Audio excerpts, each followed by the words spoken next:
سورہ Yasin clip number 1219۔ اس clip میں آپ قرآن پاک کی سورہ یاسین کا تعارف، آیت نمبر 1 سے 4 تک کی تلاوت، ترجمہ اور تفسیر قرآن صراط الجنان سماعت فرمائیں گے۔ سورہ یاسین۔ سورہ یاسین کا تعارف۔ مقام نزول، سورہ یاسین مکہ مکرمہ میں نازل ہوئی ہے۔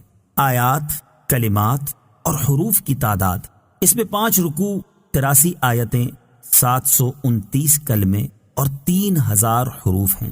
یاسین نام رکھنے کی وجہ، یاسین حروف مقطعات میں سے ہے، اور چونکہ اس سورت کی پہلی آیت میں لفظ یاسین ہے، اس وجہ سے سورت کا نام سورہ یاسین رکھا گیا۔ سورہ یاسین کے فضائل، احادیث میں سورہ یاسین کے بہت فضائل بیان کیے گئے ہیں، ان میں سے 4 فضائل پیش کرتا ہوں۔ ترمذی شریف کی حدیث ہے، حضرت انس بن مالک رضی اللہ تعالی عنہ سے روایت ہے، سرکار دو عالم صلی اللہ تعالی علیہ وآلہ وسلم نے ارشاد فرمایا، ہر چیز کے لیے قلب ہے اور قرآن کا قلب سورہ یاسین ہے، اور جس نے سورہ یاسین پڑھی تو اللہ تعالیٰ اس کے لیے 10 بار قرآن پڑھنے کا ثواب لکھتا ہے۔ نمبر 2، حضرت معقل بن یسار رضی اللہ تعالی عنہ سے روایت ہے، رسول اللہ صلی اللہ تعالی علیہ وآلہ وسلم نے ارشاد فرمایا، جو اللہ تعالیٰ کی رضا کے لیے سورہ یاسین پڑھے گا تو اس کے گزشتہ گناہ بخش دیے جائیں گے، لہٰذا اسے مرنے والے کے پاس پڑھا کرو۔ نمبر 3، حضرت عطا بن ابی رباح رضی اللہ تعالی عنہ فرماتے ہیں، مجھے خبر ملی ہے کہ حضور پرنور صلی اللہ تعالی علیہ وآلہ وسلم نے ارشاد فرمایا، جو دن کے شروع میں سورہ یاسین پڑھ لے تو اس کی تمام ضرورتیں پوری ہوں گی۔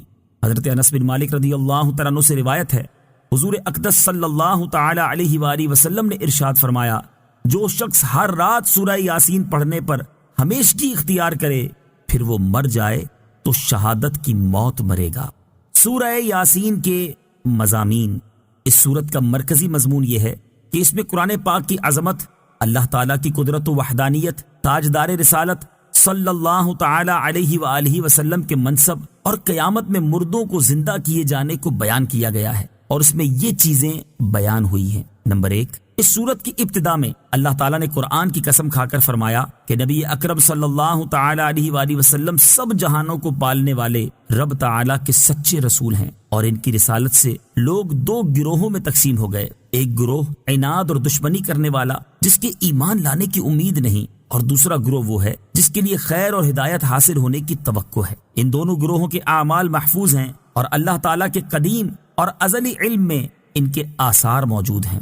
نمبر 2، ایک بستی انطاکیہ کے لوگوں کی مثال بیان کی گئی، جنہوں نے یکے بعد دیگرے رسولوں کو جھٹلایا اور ان کا مذاق اڑایا، اور جو انہیں رسولوں کو جھٹلانے پر نصیحت کرنے آیا تو ان لوگوں نے اسے شہید کر دیا۔ نصیحت کرنے والا تو جنت میں داخل ہوا، اور اسے شہید کرنے والوں پر اللہ تعالیٰ کا عذاب نازل ہوا اور وہ جہنم میں داخل ہوئے۔ نمبر 3، کفار مکہ کو سابقہ امتوں کی ہلاکت کے بارے میں بتا کر اس بات سے ڈرایا گیا کہ اگر انہوں نے بھی سابقہ کفار جیسی روش نہ چھوڑی تو ان پر بھی عذاب نازل ہو سکتا ہے۔ نمبر 4، مردوں کو دوبارہ زندہ کرنے پر اللہ تعالیٰ کی قدرت اور اس کی وحدانیت پر، بنجر زمین کو سرسبز کرنے، رات اور دن کے آنے جانے، سورج اور چاند کو مسخر کیے جانے اور سمندروں میں کشتیوں کے چلنے سے استدلال کیا گیا، اور ان حقائق کا انکار کرنے والے کافروں کو دنیا و آخرت میں عذاب کی وعید سنائی گئی۔ نمبر 5، اللہ تعالیٰ نے اپنے حبیب صلی اللہ تعالی علیہ وآلہ وسلم کے شاعر ہونے کی نفی کی، اور یہ بتایا کہ وہ تو قرآن کے ذریعے اللہ تعالیٰ کے عذاب سے ڈرانے والے ہیں،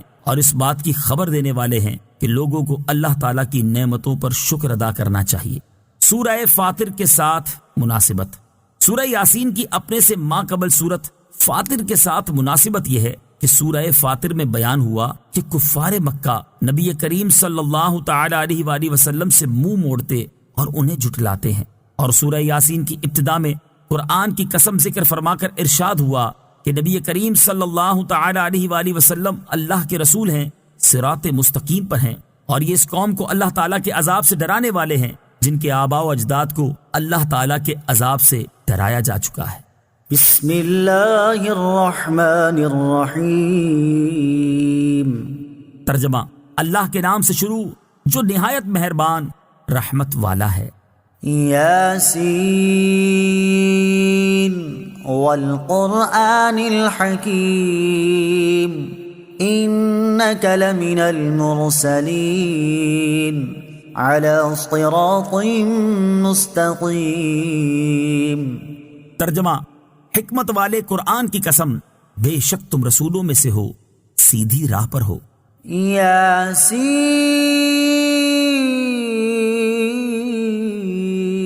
تفسیر صراط الجنان میں ہے یہ حروف مقطعات میں سے ایک حرف ہے، اس کی مراد اللہ تعالیٰ ہی بہتر جانتا ہے. نیز اس کے بارے میں مفسرین کا ایک قول یہ بھی ہے کہ یہ سید المرسلین صلی اللہ تعالی علیہ وآلہ وسلم کے اسماء مبارکہ میں سے ایک اسم ہے. یاسین نام رکھنے کا شرعی حکم.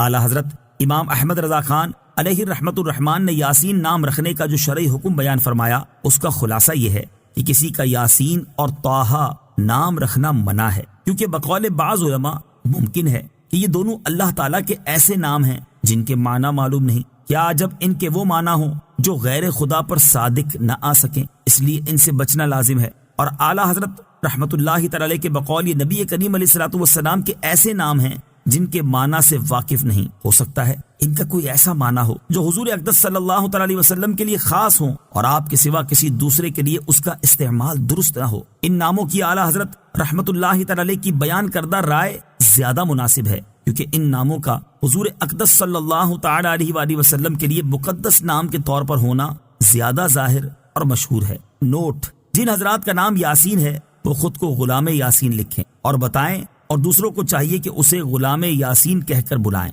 والقرآن الحکیم. حکمت والے قرآن کی قسم.